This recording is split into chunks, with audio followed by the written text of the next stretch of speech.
ನಮಸ್ಕಾರ ವೀಕ್ಷಕರೇ, the news ವೇರ್ಗೆ ಸ್ವಾಗತ. ಕನ್ನಡ ಕಿರುತೆರೆಯ ಅತಿದೊಡ್ಡ reality show Bigg Boss season 12 ಮುಗಿದು ಈಗಾಗಲೇ 4 ತಿಂಗಳು ಕಳೆದಿದೆ. ಸಾಮಾನ್ಯವಾಗಿ ಶೋ ಮುಗಿದ ಮೇಲೆ ಕ್ರೇಜ್ ಕಮ್ಮಿಯಾಗುತ್ತೆ, ಆದರೆ ಈ ಬಾರಿ ಹಾಗಿಲ್ಲ. ಬಿಗ್ ಬಾಸ್ ಮನೆಯಿಂದ ಹೊರಬಂದ ಮೇಲಂತೂ ಸ್ಪರ್ಧಿಗಳ ನಡುವಿನ ಕೆಸರೆರಚಾಟ, ವೈಮನಸ್ಸು ಮತ್ತು ಕಾಂಟ್ರವರ್ಸಿಗಳು ದಿನಕ್ಕೊಂದು ತಿರುವು ಪಡೆಯುತ್ತಿವೆ.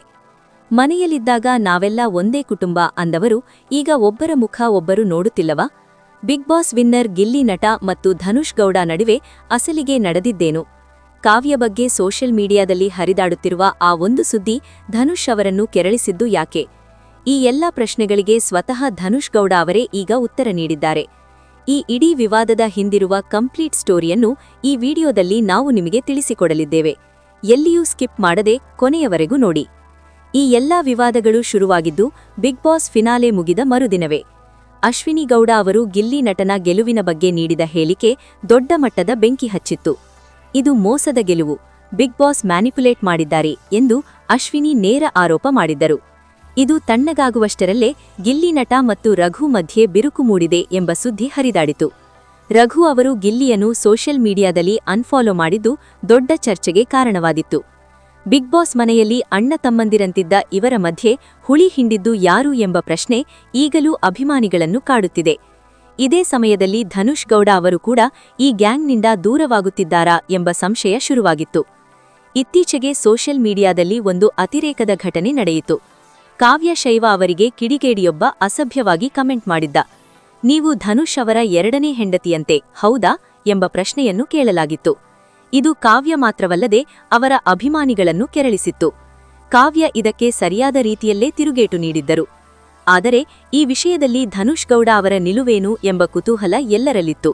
ಯಾಕೆಂದರೆ ಧನುಷ್ ಮತ್ತು ಕಾವ್ಯ ಬಿಗ್ ಬಾಸ್ ಮನೆಯಲ್ಲಿ ಆತ್ಮೀಯ ಗೆಳೆಯರಾಗಿದ್ದರು. ಇಷ್ಟು ದಿನ ಸುಮ್ಮನಿದ್ದ ಧನುಷ್ ಈಗ ಮೌನ ಮುರಿದಿದ್ದಾರೆ.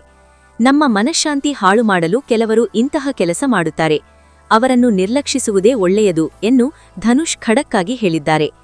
ಧನುಷ್ ಗೌಡ ಮತ್ತು ಸ್ಪಂದನಾ ಸೋಮಣ್ಣ ಅಭಿನಯದ ಜಿನುಗೋ ಮಳೆ ಆಲ್ಬಮ್ ಸಾಂಗ್ ಏಪ್ರಿಲ್ 14ರಂದು ಅದ್ಧೂರಿಯಾಗಿ ಬಿಡುಗಡೆಯಾಯಿತು.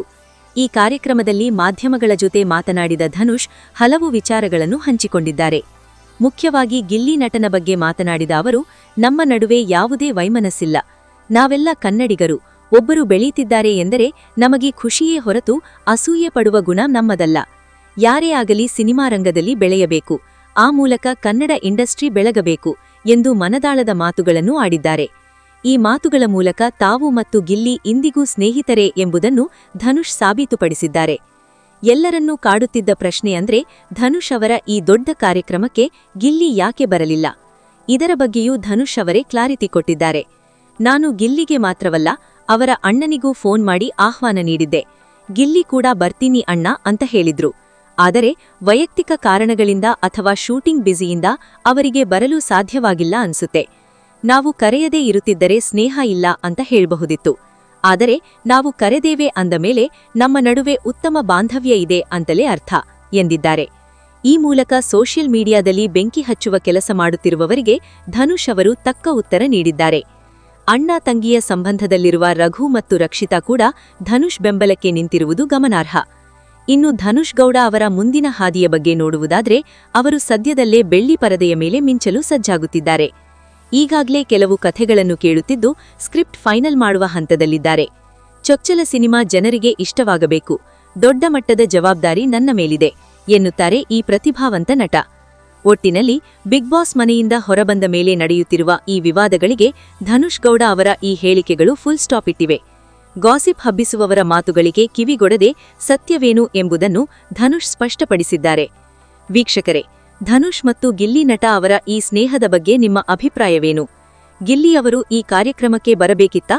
ನಿಮ್ಮ ಅನಿಸಿಕೆಗಳನ್ನು ತಪ್ಪದೇ ಕಮೆಂಟ್ ಮಾಡಿ. ಈ ವಿಡಿಯೋ ಇಷ್ಟವಾದಲ್ಲಿ ಲೈಕ್ ಮಾಡಿ, ಶೇರ್ ಮಾಡಿ ಮತ್ತು ನಮ್ಮ ದ ನ್ಯೂಸ್ ವೇರ್ ಚಾನೆಲ್ ಅನ್ನು ಸಬ್ಸ್ಕ್ರೈಬ್ ಮಾಡುವುದನ್ನು ಮರೆಯಬೇಡಿ. ಮುಂದಿನ ವಿಡಿಯೋದಲ್ಲಿ ಸಿಗೋಣ. ನಮಸ್ಕಾರ.